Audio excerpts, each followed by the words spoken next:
Just like in our ordinary life, if we commit some sinful activity and if we plead in the court, my dear judge, I did not know the law.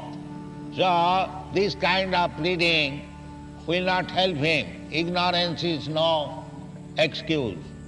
Therefore, human life is distinct from animal life.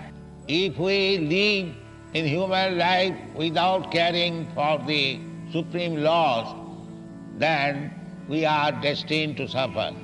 Therefore, in the human society, there is a system of religion and scripture.